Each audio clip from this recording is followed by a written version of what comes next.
Hello, my name's Duncan Fleming and I teach Hermetic Kabbalah, and I'm going to be talking about the illusions on the Tree of Life.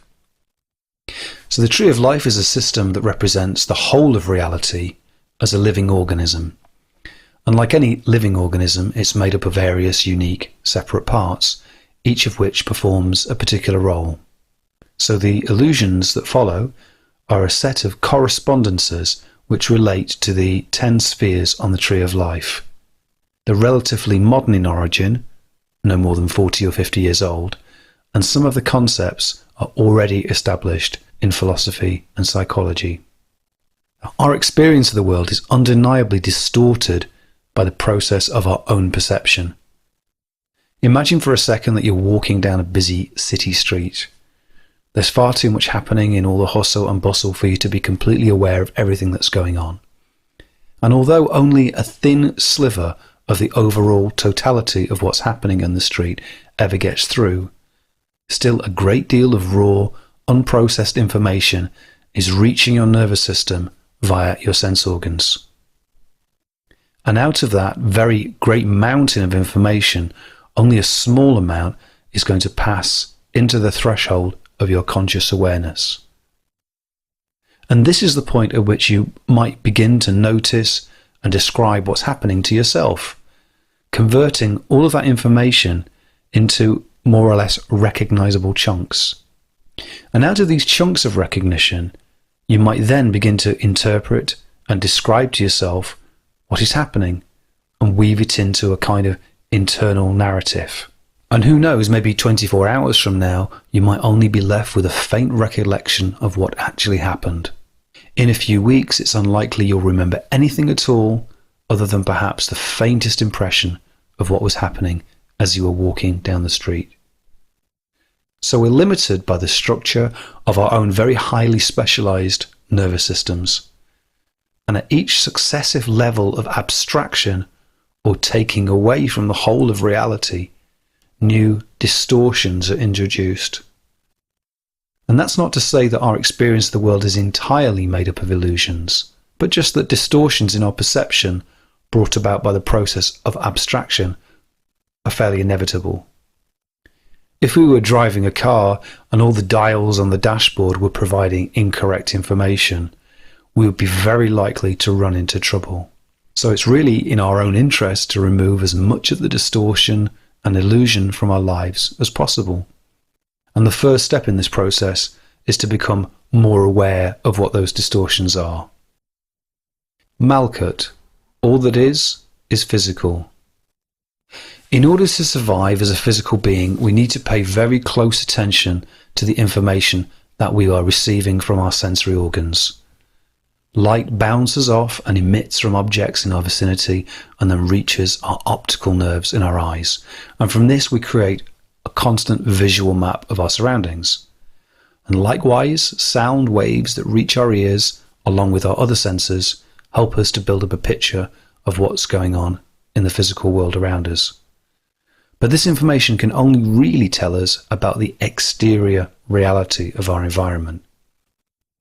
Our picture of the world is constructed out of a multitude of impressions that consist entirely of the outsides of things. And the interior reality of what it's like to actually be something other than ourselves, like another human being or even an animal or an object, can never be known directly via our sensory impressions alone. The scientific method, being a systematic empirical study of the physical world built up over several centuries, has definitely helped us to stay warm, to be healthy, comfortable, and even to stay entertained and amused, and we owe a great deal of our well-being to science and technology. But it's worth making a distinction between the scientific method, which works on the assumption that there is a real knowable world out there that rational beings might be able to agree on, and a more formal kind of scientific realism which goes quite a bit further in making very bold claims about the actual ontological status of external reality. Scientific realism can be seen as being in very sharp contrast to those idealistic philosophies that claim we're really living in in a world of mere illusion and apparition, and that the universe is essentially immaterial and just a construct within mind. So we've got two extreme views. In one extreme view, only the external world as known to us through our senses is recognized as being real. And in the other extreme view, only the inner world of conscious awareness is considered to be real. But of course, there's less dualistic ways of looking at life that recognize the validity of both the inside and the outside of reality, and we can look at these later. One danger in believing simply that the world described by science is the real world is that it tends to substitute the ineffably complex reality of what's actually going on with a consensus view that's made up of a bunch of commonly accepted working theories about what's going on. And likewise, it's rarely useful or even possible for scientists to examine the phenomenology, the inner experience of the world. We might be able to hook somebody up to brain imaging apparatus while they're meditating and see perhaps unusual neurological activity. But again, that's just looking at the outside of things. Our thoughts have got a physical, measurable, observable correlate that can be measured. But these are not really exactly the same thing as the experience of actually having those thoughts. And neither are they completely separate. They're the inside and the outside of the same thing. A distortion arises when we start to believe that the external world is more real and that our internal experience is less real. It might be that the nature of mind is such that it cannot really remain still and quiet for very long. It's always intentional, it's always directed towards some or other kind of internal or external form, always having to be aware of this or that. And certainly the human mind's most valiant attempts to simulate nothingness tend to involve visualizing expanses of blackness, which of course is still something. So our everyday reality is heavily influenced by that post-enlightenment scientific method, and this everyday reality places an enormous emphasis on information that reaches us via our physical sense organs, i.e. what we can see, hear and touch, etc. Even when this involves using sophisticated measuring devices or ultra-powerful microscopes, for instance, it's still ultimately preoccupied with looking at the outside of things, how they appear as objects in the physical world. Introspection has taken an increasingly backseat role in the pursuit of knowledge in comparison with advances in, say, neurology and brain science. If a person reports that they've had an experience that contradicts consensus reality, then a scientific, logical response would be to place the burden of proof on those persons or that person to devise some kind of reliable experiment which can repeatedly and reliably demonstrate that that consensus reality is wrong. And of course, this level of scientific rigor makes it virtually impossible to demonstrate proofs for internal experiences which are of a numinous or a spiritual or a transcendental nature. That vast tower of multi-dimensional reality collapses down into a single-story dwelling where we fall prey to the illusion that the only reality is physical reality. Many people are convinced that consciousness itself is just an epiphenomenon, an accidental byproduct of those chemical processes going on in the wetware of our brain. Traditional Kabbalah has got a term for when reality becomes devoid of inner meaning and just appears to be a meaningless array of outer experiences. And that term is klipot, which means empty shells. And this ultimately is the danger of the illusion of Malkut. When we end up living in a world of empty shells, where everything has an outside, but we can't believe that there's really anything there on the inside. And of course, there is the opposite illusion, that of spiritual idealism, where we might believe that the physical world is a complete illusion and that we're entirely made up of mind stuff. So our challenge then is to discriminate between the real and the unreal and get to grips with the hard and heavy realities of the physical world. Ultimately, we can't bypass the lessons of our physical incarnation. We keep waking up in our bodies over and over again. We have to take care of our physical needs and look after our bodies. Like the flame that rises up from a candle, that aspect of our spirit which lives in the non-physical worlds requires our body and nervous system in order to do its thing. Take away the body physical, and a great deal of what we cherish as our self disappears too. Yesod, security. Considering that Yesod is a strong foundation that somehow weaves and binds together the rest of the world and receives and funnels all the influences of the other spheres above, it still manages at the same time to be incredibly ephemeral and illusory. Initial experiences of Yesod are usually all about appearance, glamour and transformation. Sometimes we encounter Yesod as a magical hall of mirrors or secret tunnels, and when we first go exploring in the bowels of our own mind, Yesod somehow manages to make them appear to be like a shimmering, fascinating, glamorous, seductive labyrinth of dreams. Indeed, the spiritual experience of Yesod is that of a vision of the machinery of the universe. Now, from the perspective of being at the very nadir of the involutionary arc, i.e. when we've completed the path of descent from spirit into dense matter, it appears to us that we can experience and understand the entire universe.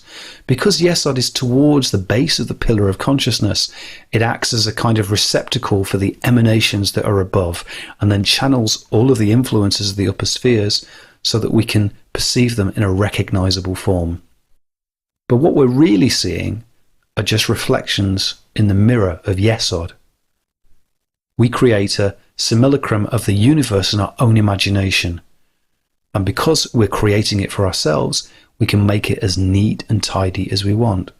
It's only when we begin the outward journey of continuing evolution up the tree of life that we upset the apple cart, and we have to let this illusion go and encounter the upper sephiroth for real. We know that making repetitive patterns will produce a groove that makes tasks get easier and easier. At first, we might be aware of these patterns, and then after a while they'll start to become so stereotypical that our focused awareness will start to seek novelty and begin to notice other things. What was once at the very forefront of our emerging consciousness is now taken for granted. It's become a given, and in a way we're like spiders that are wandering round on a web of our own making. And these webs appear to have always been there, and it seems as if they always will be there in the future. However, they're constantly being destroyed and recreated. The illusion of security is that things are going to stay the same, that our usually comfortable headspace will fundamentally remain unchanged. And yet we all need a place to live, whether it's a house or a castle, a cell or a cocoon or a cave or a tent in the desert. The shelter that we live in must be at least temporarily stable and secure, and it's got to protect us from the raw power of the elements. But no matter how strong or secure our shelters seem, they can never be permanent constructions. In time, every tower has got to crumble. Our egos can create a false identity that's comforting, but we'll talk about this more when we discuss the illusion of Tiferet. At the level of Yesod, ego tends to fight back with a vengeance whenever it's challenged. For example, if we encounter somebody who's evidently cleverer or more talented than us in some way, or who excels in a skill, in a capacity that we like to think we've got, then we might feel an unreasonable urge to undermine them somehow, instead of simply accepting that this is so. We might feel unduly threatened, because actually on some level our very existence might be at stake. And this inevitably stops real change. The cocoon of our ego becomes a prison cell, and we get trapped in our own protective shell. And we all need to undergo major changes from time to time, and that process can be more or less traumatic depending on how attached we are to the status quo of our current situation. The only way we can really overcome the illusion of security is by learning to trust in the foundation of our being. And that's not to say we should blithely ignore the fact that there is pain and suffering and confusion in the world, but we have to learn to trust in ourselves, both in our intrinsic good nature and in the strength of good that there is in the unfolding, self-righting nature of reality. Hod, rigid order. On the tree of life, Hod is situated at the base of the pillar of form. Higher up the tree, we might encounter form as the all-embracing containment of Bina, or the limits and boundaries and law of Gevura. But in Hod, form manifests as an ever-increasing granularity and detail in complex structures, and the capacity to differentiate and categorize all those different aspects of the world. More importantly, our own Hod gives us the ability to make maps out of the world, and if we're not careful, to live in them rather than in the world as it really is. Hod provides us with information rather than knowledge. If we think of a human being as being a microcosm of the whole universe, and therefore as being a tree of life in their own right, then a person's Hod manifests as intellectual capacity and the ability to hold and construct beliefs about how the world is, including memories of how the world used to be and plans about how the world might be in the future. These beliefs range from our core assumptions about the nature of how things are to everyday working assumptions about what's going on. Because the world's changing all the time, it's really important that we're able to flexibly adapt our beliefs and maps of the world as an ongoing process. When we don't have personal experience of something, we tend to look to established forms of learning for answers, i.e. in books and libraries, and from established authorities such as university professors or the sages of antiquity. Because Hod's at the very base of the pillar of form, it tends to relate to learning in a fairly passive way, a negative way, rather like a pupil would respond to a teacher. And in the Western mystery tradition, historically, there's been a very strong tendency towards unquestioning deference to figures of authority. Typically, grimoires and magical books like the Picatrix will instruct us that such and such a plant belongs to such and such a planet because such and such a sage says that it does. And we might be able to respond quite easily to some of the more obvious pre-rational, pre-modern, pre-scientific magical material in an intelligent way, while still making use of the tradition. But far more insidious and difficult to tackle are the root assumptions about the fundamental nature of reality that we've received from our tradition. Without wanting to remove the core sense of design and purpose in the world that underpins Hermetic Kabbalah, it is based on some ancient teleology that might need to be developed further in order to integrate it with more recent developments in our understanding of the world. So, a few more thoughts about mapping. Maps don't show absolutely every detail about the territory that they represent, but rather only those things that are relevant to the map's purpose. A good map is a deliberate act of abstraction. So we need to be conscious abstractors, aware of the nature and purpose of the maps that we're creating. The illusion of Hod is that of rigid order, and partly this is about getting mixed up between our representation of reality and the reality itself, and then believing that when reality contradicts our own internal map, the reality must be wrong. Some so-called rational people can have very fixed beliefs which are actually irrational. One's ideas can get calcified over time, just like stone, and become rigid. Another component of this illusion is the misconception that analysis is somehow equivalent to control.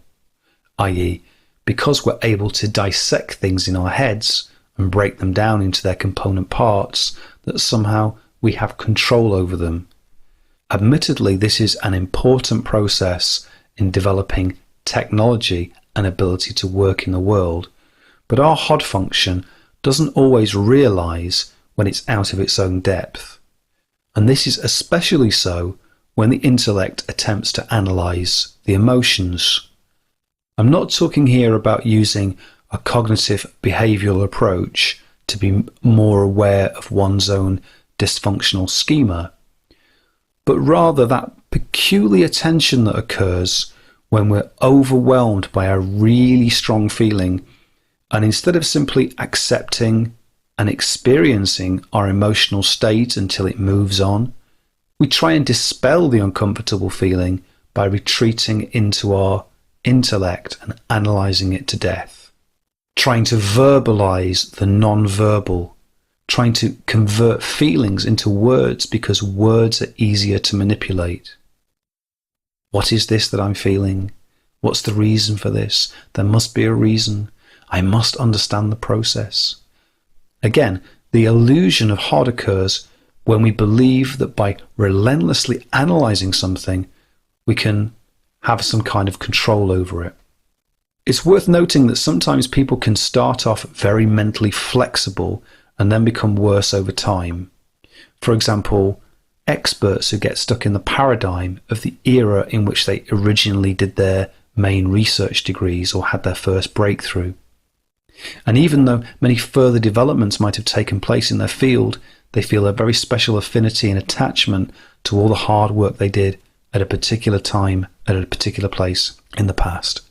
And so they're unable to move on and move with the times. The illusion of HOD can become a trap and lead us into negative, self-fulfilling prophecies. Our beliefs affect our perceptions, which in turn reinforce our beliefs. So what's the antidote to the illusion of rigid order? Well, we need to remember that Mercury is a trickster. We need to be aware of our own fallible mapping process. We can develop an increased awareness of our own belief systems, and meditation can help here. And one surprisingly powerful self-hypnotic method is to visualize a large garden representing one's beliefs. Inside the garden, there's a multitude of flowers and plants and trees growing, and each of them represents an idea or belief that we hold.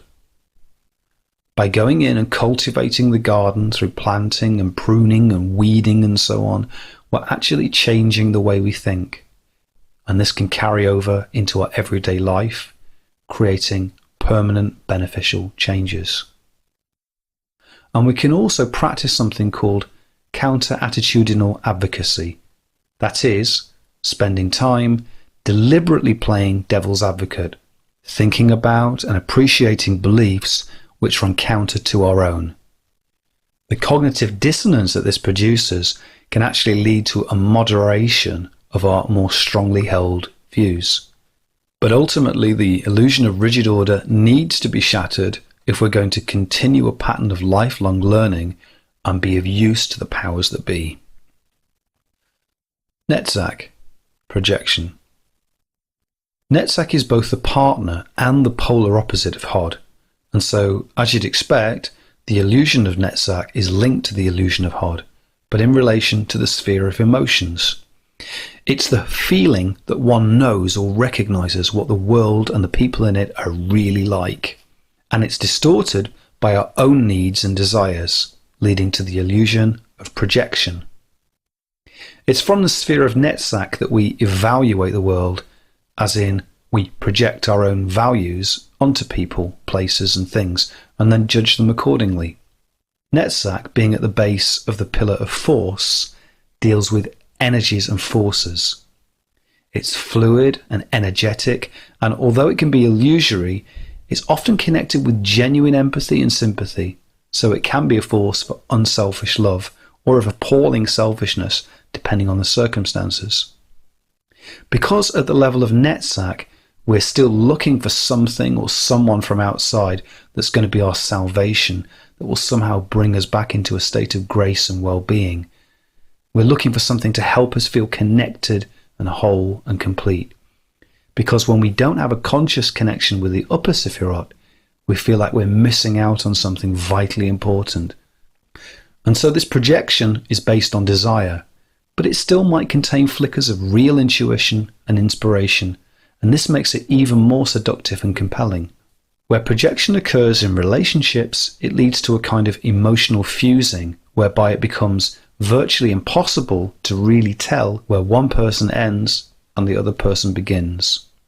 In intimate relationships, it can be really hard to resist the inclination to project one's own expectations onto one's partner. So there's a key concept in the psychology of Carl Jung, which is that of the major archetypes. And one of these major archetypes is that of the anima, or the idealized woman. Now, the anima actually exists somewhere out in the noumenal realm of the collective unconscious, but she's activated when a typically heterosexual male feels that he cannot live out his own feminine qualities, and they become to an extent repressed. And because of this repression, he begins unconsciously to project out his own anima, i.e. what he thinks a woman should be like, onto any poor female that he becomes intimately involved with, irrespective of her actual personality. He might have an expectation for her to demonstrate all sorts of sensitivity, glamour, and nurturing abilities that he feels that he cannot himself manifest because of his maleness. And likewise, she may in turn project an equivalent archetypal counterpart onto him, that of the animus, the idealized male, and then expect him to be her knight in shining armor, everything she feels that males ought to be, but of course she can't be because she's a real woman. Anima-animus projection isn't only limited to traditional gender roles. It occurs in same-sex relationships and in couples who like to think of themselves as very liberated and modern. One can end up responding to an archetype of man or woman rather than to an actual loved one as a real person. And we can see how this might cause all sorts of problems and is a basically insidious and selfish process. There are lots of other types of emotional projection, and they all pretty much involve displacing the aspects of our own personality which have not been integrated onto other people, places, and things. The two most salient ones to mention here also are the persona and the shadow. The persona is literally our mask. It's the plausible version of ourselves that we present to the outside world. It includes all of what we see as our positive traits and qualities, and it's designed to make an impression. But if we're not careful, we can start to believe the hype and think that we actually are our own persona. The persona can manifest in people who think of themselves as spiritual in the form of relentless self-improvement, because they will not allow for their own human frailty.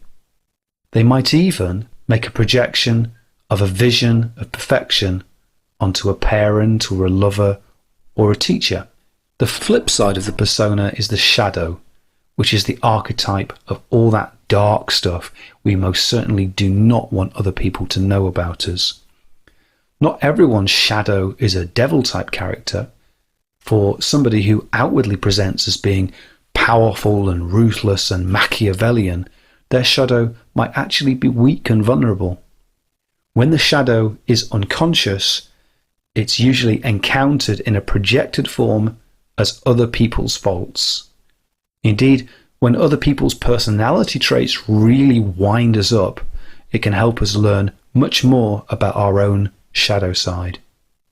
It's also worth paying attention to the way that societies create semi-mythological pariahs like Bin Laden and then turn them into folk devils, because this says a lot about the collective shadow of the societies that we live in.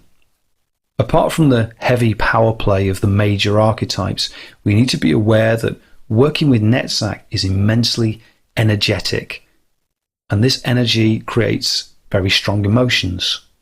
And we all know that mood and emotions are going to colour our perception of the world and the people in it.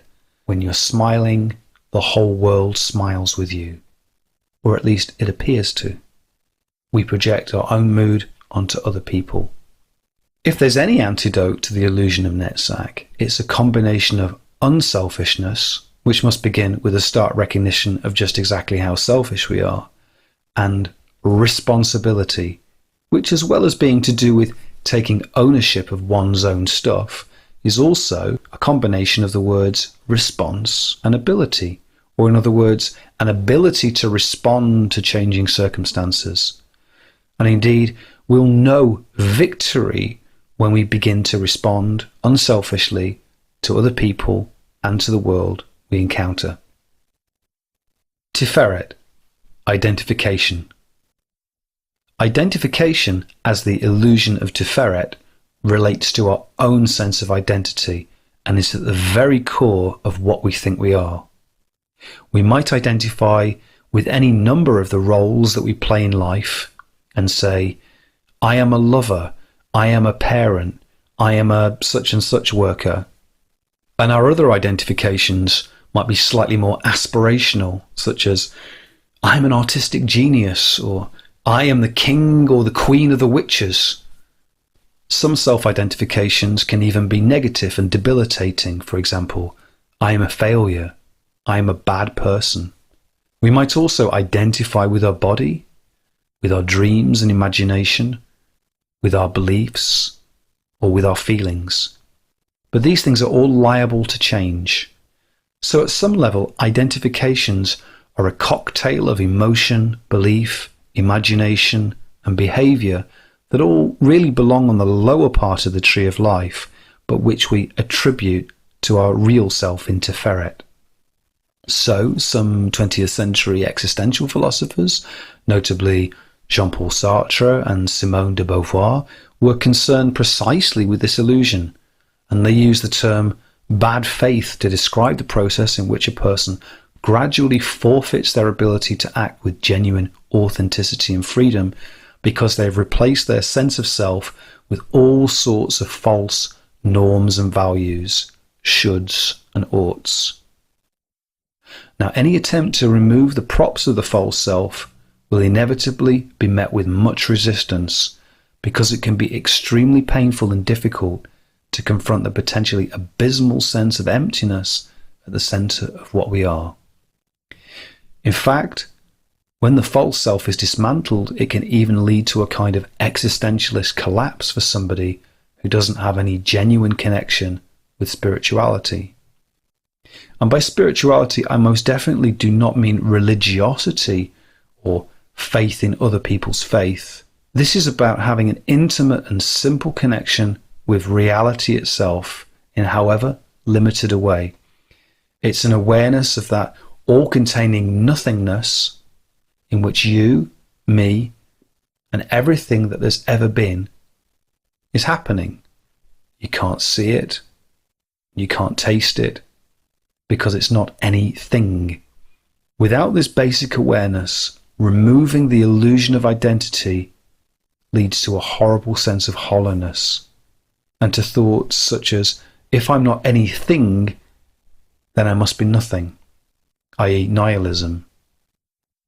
So to emphasize, no faith in other people's faith, no set of beliefs, no warm, fluffy feeling can act as a substitute for our own direct experience.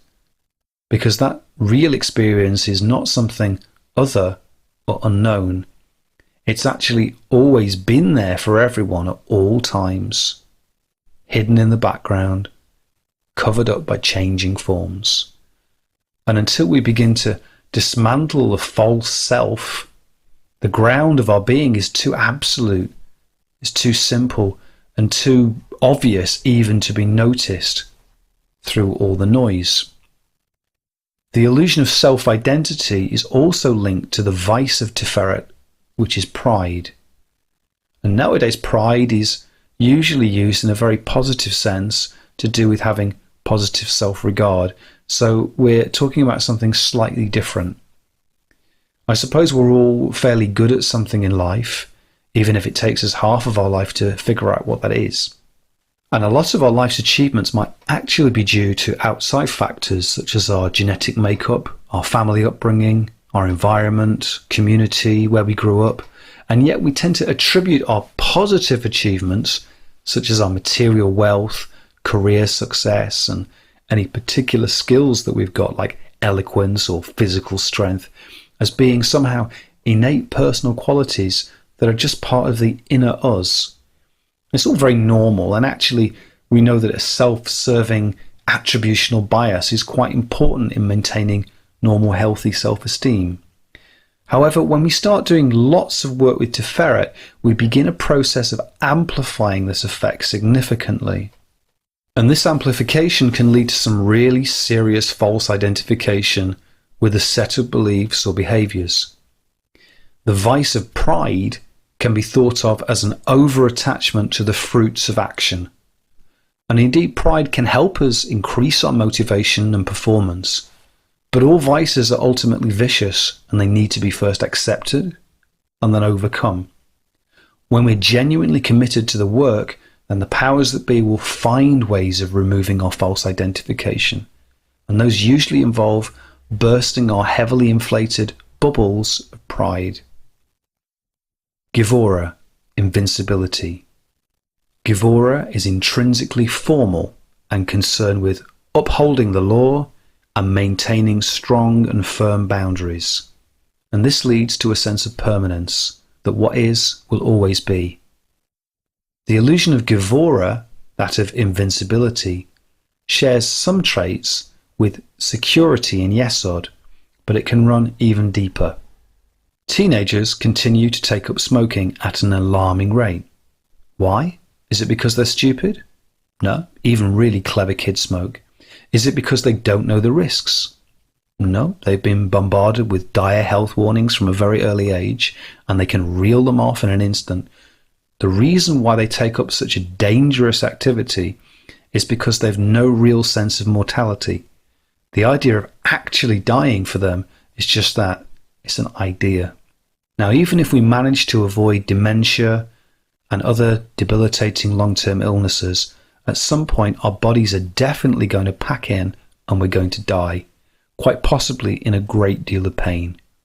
We'll lose everything that we currently cherish, our family, our friends, our possessions, our status, absolutely everything. And even though we already know this on some level, for the most part we act as if it's never going to happen. And this is the illusion of invincibility. And the illusion of invincibility is also about being convinced that we can win any battle. It can manifest as a kind of power fantasy. One example of this is the myth of progress, in which we are convinced that human ingenuity and technology will gradually conquer the chaotic forces of nature and subjugate the planet entirely to our will.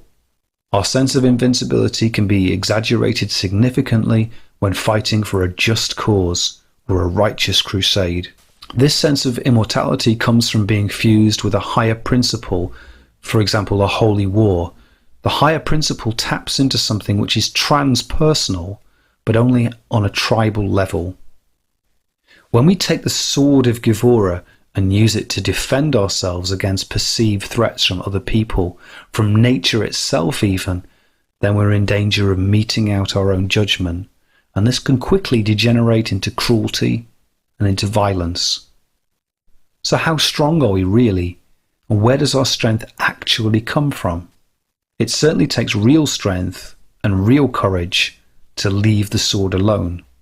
And yet there may be times when we need to invoke the power of the law, and occasions when we do need to defend important structures that are of great value. But we still need to be very careful that we're not acting out the illusion of Gevurah in the form of self-preservation. Hesed, infallibility. Part of the nature of leadership, especially of great leadership when operating out of Hesed, is the ability and the authority to actually decide what happens and to act as an author in the creative process of making reality, that is, reality on the lower face of the tree. The illusion of Hesed then is of infallibility, or that one is always right and simply cannot be wrong. The illusion comes about because even though Hesidic power transmits authority and acts in positive polarity to the sephiroth below, it's really meant to be more of a servant than a king. Hesed is actually meant to act as a giver and a benevolent transmitter of all that power and inspiration that it has itself received as a gift from the upper triad of Keter, Chokmah and Bina. And Hesed is supposed to convert the upper influences, which in their raw, unprocessed nature would be too much for the lower spheres, into a perpetual, loving, kind and merciful outpouring that sustains life itself.